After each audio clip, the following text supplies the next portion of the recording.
Well, I'm back today at the Myrtle Beach Colored School Museum and Education Center, and I'm joined by Cookie. How are you, Cookie? I am well. How are you, Katie? I'm doing great.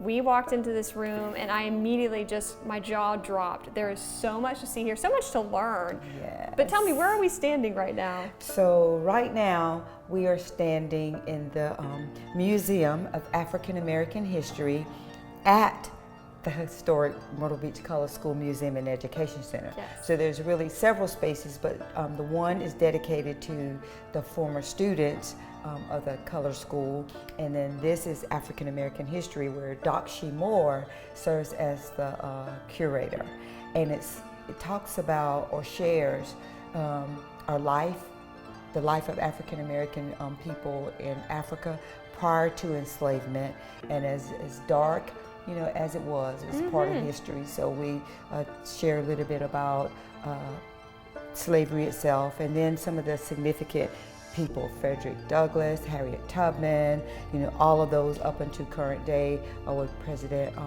Obama, Vice President Kamala Harris, Dr. King, all of those, as well as a few of the many inventions.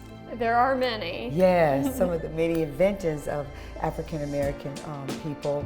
Then there's this display referencing athletics and leadership, and then more localized culture, like we talk a little bit about Charlie's Place, Atlantic Beach. There's a display dedicated to the 4 students who integrated Myrtle Beach High School on January 29, 1965, and then some other localized firsts. So lots of information contained in this small space.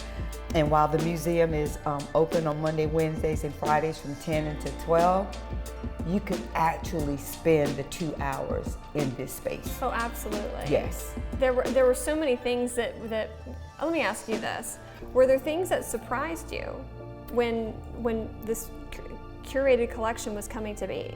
I will tell you, so I joined the team in 2017, so this was already in existence, but since I've been here, Doc continues to add, because as history becomes history, modern day, we add to it. But I will tell you, Katie, one of the greatest experiences for me has been educational. There's so much of this information contained in this room I did not know. It was not a part of my curriculum, you know, high school nor college. Got some of it, you know, at church, but the extent of what I continue to learn, and every time I'm over here, it seems like I pick up on something that I didn't before. And education in itself is right here in this room. Very cool. And that's very apparent too. We were also talking a little bit about if people want to donate and help you guys out, how can they do that? Yes. So we're continuously looking for artifacts as they relate to history. And so donations can be made simply by calling us, 843-918-1062, or showing up here at the museum and bringing those artifacts. Now, I will say that in order for something to be deemed museum quality or museum eligible, there was a curator, you know, for the classroom part, that a professional person, because, you know, some people brought their grandfather's shoes or their grandfather's hat, and while that is so important and so special, we did not have the space for it.